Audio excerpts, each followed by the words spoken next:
Thank you దాము గారు, thank you so much అండి. ఇప్పుడు రవి గారిని మాట్లాడవలసిందిగా రిక్వెస్ట్ చేస్తున్నా. అందరికీ గుడ్ ఈవినింగ్ అండి. అదే ఏదైతే సుప్రియ గారి గురించి మాట్లాడాలో అనుకుంది ఎలాగ వంశీ మాట్లాడేశాడు.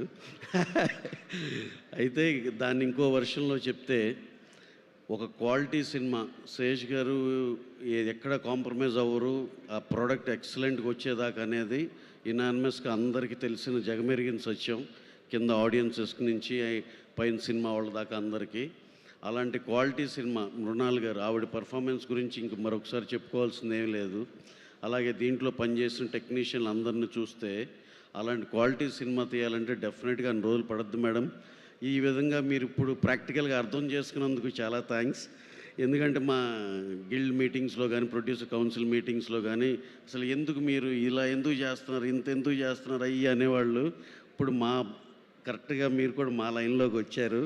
ఈ విధంగా ఇక్కడితో ఆగకుండా కంటిన్యూస్గా ఇది చాలా చాలా మంచి సక్సెస్ అవుద్దని అందరూ బలంగా నమ్ముతున్నారు. సో అండ్ ఇక్కడికి వచ్చిన గెస్ట్ కానీ అందరూ చాలా పాజిటివ్ మైండెడ్ పీపుల్. మా వెంకటేష్ గారు, సుమంత్ గారు, సుశీల మేడం అందరూ ఇక్కడ మా డీజే టిల్లు, మా సిద్ధు అందరూ ఇక్కడ వచ్చిన, అలాగే సునీల్ నారాయణ గారికి, మా సుప్రియ గారికి ఈ సినిమా ఇద్దరు కలిసి చేసినందుకు once again all the best అండి. ఈ సినిమాకి పనిచేసిన మ్యూజిక్ డైరెక్టర్ బీమ్స్ గారు అందరికీ, హోల్ క్యాస్ట్ అండ్ క్రూ అందరికీ ఆల్ ద బెస్ట్. డెఫినెట్గా మీరు will come up with flying colours. అందరికీ చాలా కాన్ఫిడెన్స్ ఉంది. ఈ సినిమా మీకోసమే కాదు, ఇండస్ట్రీ కోసం ఆడాల్సిన పరిస్థితి వచ్చింది.